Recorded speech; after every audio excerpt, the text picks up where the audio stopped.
So I was talking, a friend of mine, and they're editing, you know, a book I'm working on, and my question to them was, like, when you're not reading the book, do you think about the book?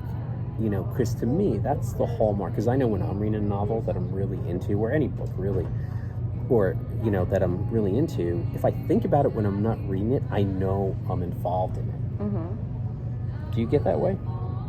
So I can't.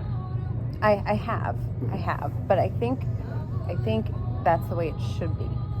Because, and I say that because I think about the television show I watched, Mm-hmm. right? This Is Us, and I those writers, they do such a good job, Mm-hmm. kind of. So your book has multiple parts, and there's going to be stuff, right? So, and how you weave in Mm-hmm. the last part, but kind of foreshadow a little bit, Mm-hmm. and the writers, I don't know if you ever watched the show, but I have you not. really should. But so Shameless plug? No. you should.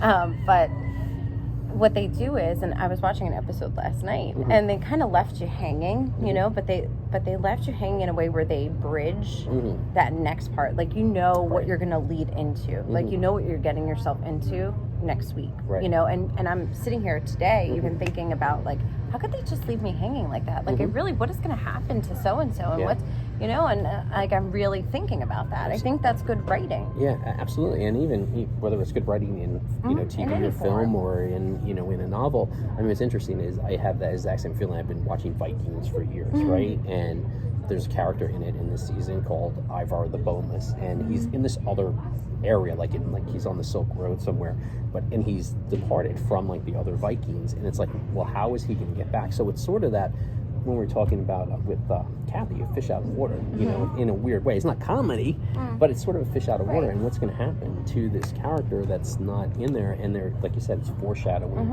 but you're always wondering, well, what's going to happen next? What's going to happen next? And I think that's probably what really ties a user to a storyline in general.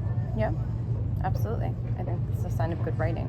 Yeah. Okay, there you go. So if you want to write something, keep them tied to the story.